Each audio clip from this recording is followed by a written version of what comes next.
میں نے ایک انٹرویو میں بات کی کہ کرسچنز ہمارے نبی کو دجال مانتے ہیں. اب کئی کرسچنز جو ہے وہ سامنے آ گئے کہ نہیں ہم تو اینٹی کرائسٹ نہیں کہتے رسول اللہ کو.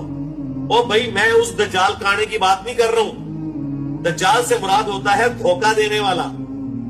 ٹھیک ہے, جس طرح بخاری مسلم میں حدیث ہے میری امت میں 3 جھوٹے دجال آئیں گے. ہم مسلمہ کذاب کو مسلمہ دجال نہیں کہتے, لیکن نبی علیہ السلام نے اسے دجال کہا ہوا ہے, کیونکہ جو نبی نہ ہو اور اپنے آپ کو نبی کلیم کرے تو اسے دجال کہا جاتا ہے. دجل کرنے والا, جھوٹ بولنے والا. کرسچنز کے نزدیک ہمارے نبی علیہ السلام نے نعوذ باللہ دعوی نبوت غلط کیا, لہذا ہمارے نبی ان کے نزدیک دجال ہی ہیں.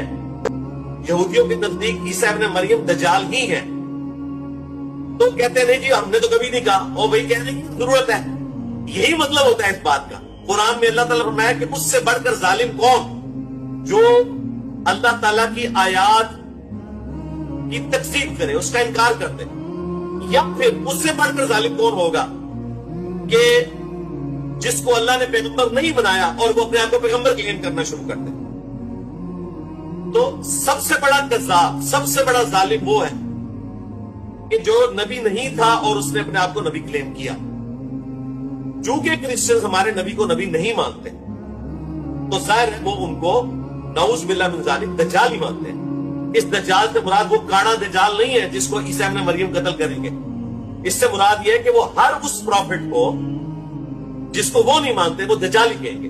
جس طرح یہودی حضرت عیسیٰ ابن مریم کو بھی دجال سمجھتے ہیں اور ہمارے نبی کو. اور ڈاکٹر اسرار صاحب نے سورۃ المائدہ کی تفسیر میں بیان القرآن کے اندر یہ لفظ بولا ہوا ہے کہ یہودی حضرت عیسیٰ کو دجال کہتے ہیں, ولد الحرام کہتے ہیں, اور پتہ نہیں کون کون سی گالیاں ہیں جو ڈاکٹر اسرار صاحب نے لے کے یہودیوں کے ریفرنس سے بیان ہوئی ہے وہ کی ہیں. لیکن ڈاکٹر اسرار نے دیوبندیوں کی منجیری ٹھوکی تھی, اہل حدیثوں کی منجیری ٹھوکی تھی, بریلویوں کی منجیری ٹھوکی تھی, اس لیے ان کو تکلیف نہیں ہوتی ہے.